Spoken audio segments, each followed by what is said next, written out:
नमस्कार साथियों। आज हम बाल विकास के महत्वपूर्ण मनोवैज्ञानिकों को बहुत आसान भाषा में समझेंगे। सबसे पहले बात करते हैं पियाजे की। पियाजे ने संज्ञानात्मक विकास को अलग अलग चरणों में समझाया, यानी बच्चे की सोच और समझ उम्र के साथ क्रमशः विकसित होती है। इसके बाद आते हैं वाइगोत्स्की।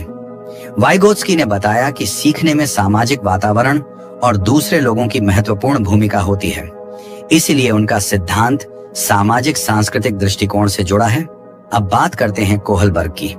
कोहलबर्ग ने नैतिक विकास का सिद्धांत दिया। उन्होंने बताया कि सही और गलत की समझ अलग अलग स्तरों से होकर विकसित होती है। इसके बाद है स्किनर। स्किनर का संबंध क्रिया प्रसूत अनुबंधन से है। उनके अनुसार पुरस्कार और दंड जैसे परिणाम व्यवहार को प्रभावित कर सकते हैं। अब आते हैं थॉर्नडाइक। थॉर्नडाइक ने प्रयास एवं भूल द्वारा सीखने पर जोर दिया। उनके प्रभाव के नियम और अभ्यास के नियम परीक्षा की दृष्टि से बहुत महत्वपूर्ण हैं। इसके बाद हैं पावलोव। पावलोव ने शास्त्रीय अनुबंधन का सिद्धांत दिया। घंटी और भोजन वाला प्रयोग परीक्षा में बहुत महत्वपूर्ण है। अब बात करते हैं गैगने की। गैगने ने सीखने की प्रक्रिया से जुड़े 8 प्रकार या स्तर बताए। परीक्षा में इनसे संबंधित प्रश्न पूछे जा सकते हैं। इसके बाद आते हैं ब्रूनर। ब्रूनर ने खोज द्वारा सीखने पर जोर दिया। उनका मानना था कि शिक्षार्थी स्वयं खोज और अनुभव के माध्यम से ज्ञान का निर्माण करे। अब गार्डनर ने बहुबुद्धि सिद्धांत दिया।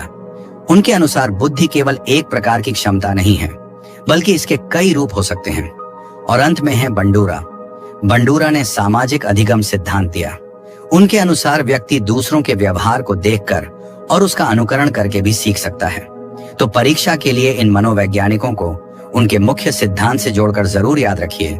पियाजे संज्ञानात्मक विकास, वाइगोत्स्की सामाजिक सांस्कृतिक अधिगम, कोहलबर्ग नैतिक विकास, स्किनर क्रिया प्रसूत अनुबंधन, थॉर्नडाइक प्रयास एवं भूल, पावलोव शास्त्रीय अनुबंधन, गैगने सीखने की अवस्थाएं, ब्रूनर खोज द्वारा अधिगम, गार्डनर बहुबुद्धि और बंडूरा सामाजिक अधिगम। नमस्कार साथियों, आज हम बाल विकास के महत्वपूर्ण मनोवैज्ञानिकों को बहुत आसान भाषा में समझेंगे। सबसे पहले बात करते हैं पियाजे की। पियाजे ने संज्ञानात्मक विकास को अलग अलग चरणों में समझाया, यानी बच्चे की सोच और समझ उम्र के साथ क्रमशः विकसित होती है। इसके बाद आते हैं वाइगोत्स्की। वाइगोत्स्की ने बताया कि सीखने में सामाजिक वातावरण और दूसरे लोगों की महत्वपूर्ण भूमिका होती है, इसलिए उनका सिद्धांत सामाजिक सांस्कृतिक दृष्टिकोण से जुड़ा है। अब बात करते हैं कोहलबर्ग की। कोहलबर्ग ने नैतिक विकास का सिद्धांत